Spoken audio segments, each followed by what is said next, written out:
Hello विद्यार्थियों, हिंदी धर्मगुरु official में आपका स्वागत है।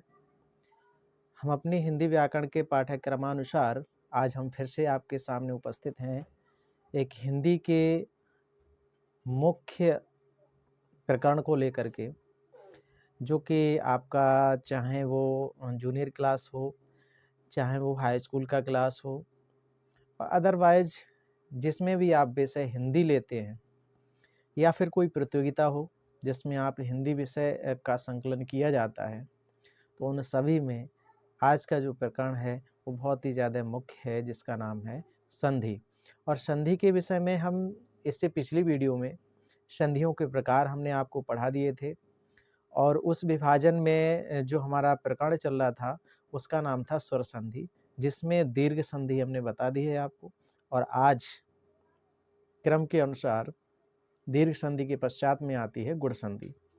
तो गुण संधि के विषय में आज जानेंगे, पर इससे पहले आपसे एक निवेदन करेंगे कि आप हमारे इस चैनल को सब्सक्राइब कर दीजिए, जिससे कि क्रमानुसार की जो वीडियो हैं पाठ्यक्रम की वो आपको समय समय पर उपलब्ध होती रहें और आप उससे ज्ञान प्राप्त करते रहें, प्रतियोगिता में अपना स्थान प्राप्त करें। और उम्मीद करते हैं कि आप अपने भविष्य में सफल हों, आपका भविष्य उज्जवल हो। तो हमारे इस चैनल के लिए सब्सक्राइब कर दीजिए और कमेंट के साथ में हमें बताइए भी कि हम जो आपको पाठ्यक्रम प्रस्तुत करते हैं उस पाठ्यक्रम की भाषा शैली कैसी है, क्या आपके समझ में आता है या नहीं आता है, ये भी हमें जानना बहुत ज़रूरी है। तो मैं चाहूँगा कि आप मेरे चैनल को सब्सक्राइब करें और चलिए चलते हैं अपने टॉपिक की तरफ, गुण संधि की तरफ। तो देखते हैं, तो आइए पढ़ते हैं गुण स्वर संधि। गुण स्वर संधि का सूत्र होता है आद गुणा। आद गुणा ये बताता है कि आ या आ के बाद में अगर इक प्रत्याहार आ जाए तो उसमें वर्णों में गुण परिवर्तित हो जाता है। अब ये क्या होता है, इक प्रत्याहार क्या होता है या परिवर्तित होगा वो क्या होगा? तो देखिए, ये इसके सूत्र का खंडन है, यानी आ या आ के बाद में इक प्रत्याहार आ जाए तो इसका ए ओ अर अल हो जाता है, यानी 4 परिवर्तन है। और इक प्रत्याहार में भी 4 वर्ण आते हैं। कौन कौन से आते हैं इक में? तो हम आपको बताते हैं कि इक में कौन से आते हैं। इक में ई आता है, ऊ आता है, ऋ आता है, लृ आती है। मतलब आया आ के बाद अगर पहले नंबर वाला ई आ गया तो क्या होगा? तो पहले नंबर का अगर ई आता है तो ए हो जाएगा। इसके बाद फिर दूसरे नंबर का अगर ऊ आता है तो दूसरे नंबर पर ओ हो जाएगा। मतलब जो जिस सीरियल का वर्ण आएगा, आ के या छोटे आ के या बड़े आ के साथ में जुड़ेगा तो उसका वही क्रम परिवर्तन का आएगा। फिर तीसरे नंबर पर आ जाता है ऋ, और अगर आया आ के बाद में ऋ आकर के जुड़ती है तो तीसरे नंबर पर अर हो जाता है। उसके बाद में चौथे नंबर पर आता है लृ, तो अगर चौथे नंबर पर लृ आकर के जुड़ती है तो उसका अल हो जाता है। अब आप समझ गए होंगे कि आद गुणा सूत्र जो हमने अभी आपको दिखाया है, आद गुणा, इसका खंडन किया गया। यानी आया आ के बाद में एक प्रत्याहार आएगा तो उसका ए ओ अर अल हो जाएगा। एक प्रत्याहार में कौन से वर्ण आते हैं वो आप चाहें तो नोट कर लीजिए। एक प्रत्याहार में आने वाले वर्ण ये देखिए आपके सामने है। एक प्रत्याहार में ए आता है, ओ आता है, ऋ आता है, लृ। अब इसको एक एक अक्षर करके पढ़ेंगे। आ या आ, इसके बाद में ई या ई आएगी तो उसका जोड़ ए हो जाएगा। कैसे हो जाएगा? जैसे एक उदाहरण है हमारे पास में,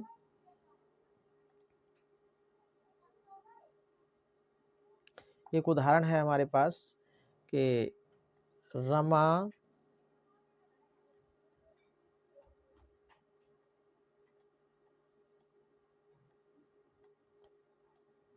प्लस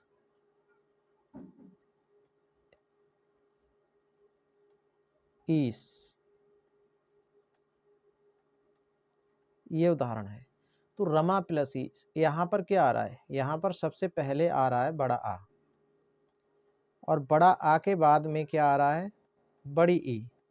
दोनों का जोड़ नियम क्या कहता है कि ए कर दीजिए। क्या कर दीजिए? ए।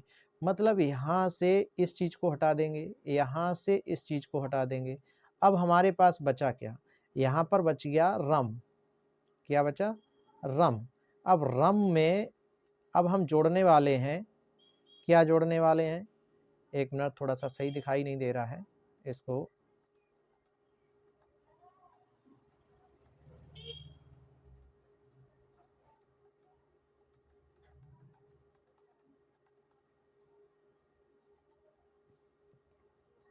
हाँ, यहाँ पर हमारे पास बचा रम। अब रम में क्या जोड़ने वाले हैं? रम में हम जोड़ने वाले हैं, यहाँ पर जोड़ के आने वाला है, ए आने वाला है। अब ए अगर किसी के साथ में लगाते हैं तो उस स्वर की मात्रा आती है, यानी रम में माँ पर मात्रा आने वाली है किसकी? ए की। अब यहाँ क्या बचा? सा। तो यहाँ सीधे-सीधे क्या हो गया? रमेश। समझ में आ रहा है? क्या हुआ? रमेश। इसी तरीके से अब हम देखते हैं एक और है उदाहरण हमारे पास, जिसमें है सुर प्लस इंद्र।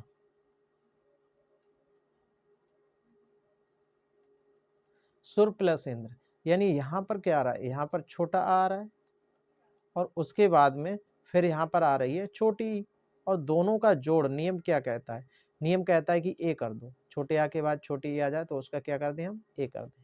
तो ए जब हम करेंगे तो यहाँ से तो छोटा आ हट जाएगा और यहाँ से ई हट जाएगी।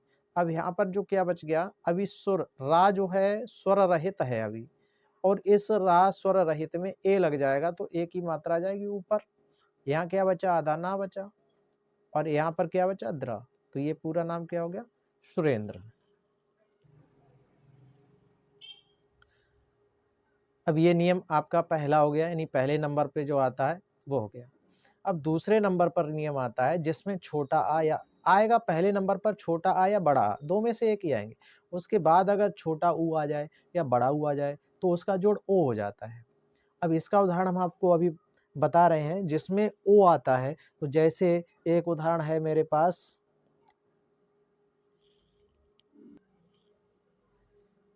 उदाहरण मेरे पास है, लिख रहे हैं आपके सामने, सर्व और प्लस उदय। सर्व प्लस उदय। तो यहाँ पर क्या आ रहा है? यहाँ पर देखें, वा के साथ में छोटा आ है और उसके बाद में क्या है? उसके बाद में ऊ है। यहाँ पर भी यही बताया गया है कि छोटे आ के बाद में ऊ आ जाए या बड़े आ के बाद में ऊ आ जाए तो उसका जोड़ क्या हो जाएगा? ओ हो जाएगा। तो इसका जोड़ क्या होना चाहिए? इसका ओ होना चाहिए जोड़। क्या होना चाहिए? ओ होना चाहिए। अब ओ जब आएगा तो यहाँ से तो आ हटेगा और यहाँ से ऊ हटेगा। अब यहाँ पर क्या बचा? यहाँ पर अभी बचा आपके सामने सर्व, और वा जो है अभी स्वर रहित है। कैसा है? स्वर रहित। ओ की मात्रा लगेगी, तो ओ की मात्रा लगाएंगे इस पर, और क्या बचा है? बच जाएगा दा और या। तो ये क्या हो गया? सर्वोदय। क्या हुआ? सर्वोदय। इसी तरीके से एक उदाहरण और देखेंगे जिसमें आता है भाग्य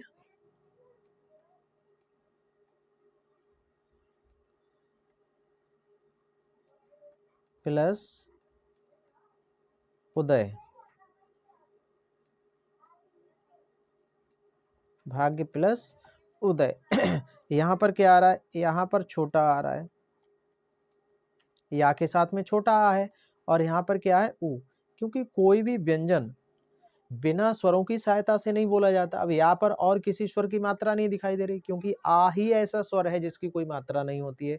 आ को छोड़ करके अन्य जितने स्वर हैं सभी की मात्राएं होती हैं और वो दिखती हैं, पर इसकी कोई मात्रा नहीं होती। इसका मतलब ऐसा व्यंजन जो आपको बिना मात्रा वाला दिख रहा है उसमें समझ जाइए कि छोटा आ स्वर शामिल है, तो इसमें छोटा आ है और यहाँ पर ऊ है। दोनों का जोड़ क्या हो जाना है? ओ हो जाना है। क्या हो जाना है? ओ हो जाना है। अब देखिए दोनों का हम जोड़ करेंगे,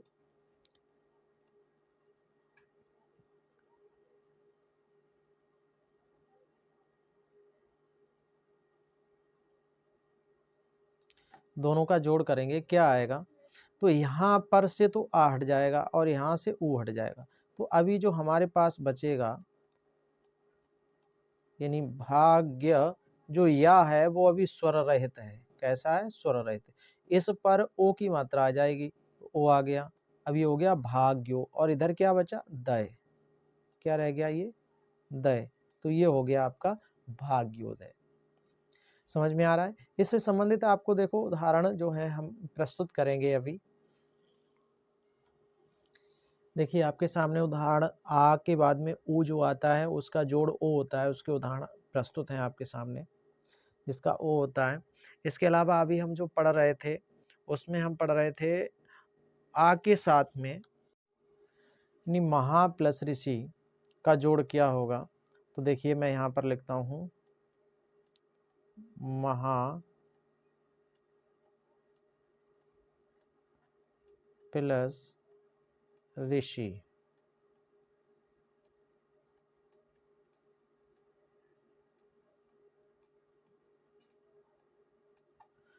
तो यहाँ पर आ रहा है बड़ा आ। क्या आ रहा है? बड़ा आ। यानी हा के साथ बड़ा आ आया। यहाँ पर क्या आ रही है? ऋ। क्या आ रही है? ऋ। दोनों का जोड़ क्या होना है? अर होना है। और एक चीज का और ध्यान रखना, जो अर होना है इसमें आ तो स्वर है जो कि सभी के साथ आ जाता है व्यंजन के साथ, लेकिन जो रा है इसमें हलंत लगा है, इसका मतलब ये स्वर रहित है। और स्वर रहित जो भी व्यंजन होता है वो अपने आप में आधा होता है। तो यहाँ से हम बड़े आ को हटा देंगे, यहाँ से हम ऋ को हटा देंगे, तो इसका जोड़ क्या हो जाएगा? अर। मतलब हमारे पास बचा म है। क्या बचा? म है। अब अर आना है। अब रा है आधा, तो रा इस पर तो लग नहीं सकता क्योंकि रा का उच्चारण हा के बाद आना है। अब हा के बाद अगर आएगा तो हा पर लगाएंगे तो हा से पहले हो जाएगा। समझ रहे हैं ना? तो जब बाद में आना है तो इसका मतलब सा पर लगेगा। हमारे पास सी बची थी, नहीं सा पर छोटी भी मात्रा लगी। अब इसमें रा और टंगेगा तो ये ऊपर लग जाएगा, तो ये क्या हो जाएगा? सीधे सीधे महर्षि। समझ में आ रहा है? इसी तरीके से दूसरा देखें उदाहरण।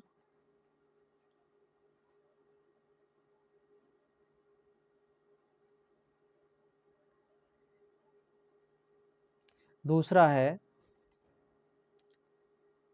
देव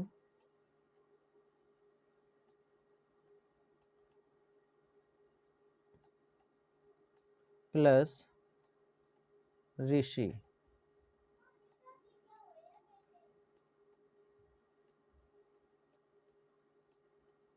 तो यहां पर क्या आ रहा है? छोटा आ। और यहां पर क्या आ रही है? रेर। दोनों का जोड़ क्या होना है? अर होना है। क्या ना होना है? अर होना है। अब रा पर हलंत लगा है, इसका मतलब रा आधा होगा, तो यहां से तो आ जाएगी और यहां से ये रेट जाएगी। तो यहां पर मेरे पास क्या बचा? देव। क्या बचा? देव। अब यहां पर क्या बचा? सी। और इस रा को सा पर लगाया जाएगा तो क्या हो जाएगा? देवर्षि। क्या हो गया? देवर्षि। तो इसी तरीके से अब आप उदाहरण देखेंगे, ये सामूहिक उदाहरण है, यानी गुण संधि के हैं सामूहिक, जितने विकार होते हैं उसमें। तो आनंद प्लस उत्सव, यानी यहां आया छोटा आ। यहां पर अभी जो देख रहे हैं यहां पर क्या आया है? छोटा आ। क्या आया है? छोटा आ। और यहां पर क्या आया है? यहाँ पर क्या आया है? छोटा ऊ। दोनों का जोड़ क्या होना है? जहां पर आया आ के साथ में ऊ आता है तो वहां उसका जोड़ ओ हो जाता है, और आया आ के साथ में जोड़ ई आता है तो उसका ए हो जाता है, और आया आ के साथ में ऋ आती है तो उसका जोड़ अर हो जाता है। अच्छा, चौथा जोड़ जो अल होता है वो हमने आपको नहीं बताया। क्यों नहीं बताया? क्योंकि उसको हिंदी भाषा में शामिल नहीं किया गया, वो संस्कृत भाषा में शामिल किया गया है। इसी तरीके से भाग्य प्लस उदय, तो यहाँ पर छोटा आ रहा है, यहाँ पर ऊ आ रहा है, दोनों का जोड़ क्या होगा? ओ। तो पूरा पूरा क्या हो जाएगा? भाग्योदय। ऐसे यहाँ पर बड़ा आ रहा है, छोटा ऊ आ रहा है, दोनों का जोड़ क्या हो जाएगा? ओ, यानी महोत्सव हो जाएगा। महा प्लस ऋषि, बड़ा आ रहा है, ऋ आ रही, तो इसका जोड़ अर हो जाएगा, यानी महर्षि हो जाएगा। तो मरण प्लस उपरांत, तो यहाँ छोटा आ छोटा ऊ दोनों का जोड़ ओ, यानी मरणोपरांत हो जाएगा। ऐसे ही महा प्लस इंद्र का महेंद्र हो जाएगा, मृग प्लस इंद्र का मृगेंद्र हो जाएगा, यथा प्लस उचित का यथोचित हो जाएगा, योग प्लस इंद्र का योगेंद्र हो जाएगा, रा का प्लस ईश का राकेश हो जाएगा, राजा प्लस ऋषि का राजर्षि हो जाएगा, लंबा प्लस उदर का लंबोदर हो जाएगा, लंका प्लस ईश्वर का लंकेश्वर हो जाएगा। यहाँ पर बड़ी ई आई है, यानी छोटी या बड़ी ई आने पर ए हो जाता है तो लंकेश्वर होगा। लोक प्लस उक्ति का लोकोक्ति होगा, लुप्त प्लस उपमा का लुप्तोपमा होगा, लोक प्लस उत्तर का लोकोत्तर होगा, वन प्लस उत्सव का वनोत्सव होगा, बसंत प्लस उत्सव का बसंतोत्सव होगा, तो यानी जहाँ ऊ आ रहा है वहाँ ओ कर दो, जहाँ ई आ रही वहाँ ए कर दो, जहाँ रेर आ रही वहाँ अर कर दो। तो इस तरीके से ये सारे उदाहरण आपके गुण संधि के हैं। इसको मैं आपके व्हाट्सएप ग्रुप पर अभ्यास हेतु छोड़ दूँगा, जिससे आप स्टडी कर सकते हैं।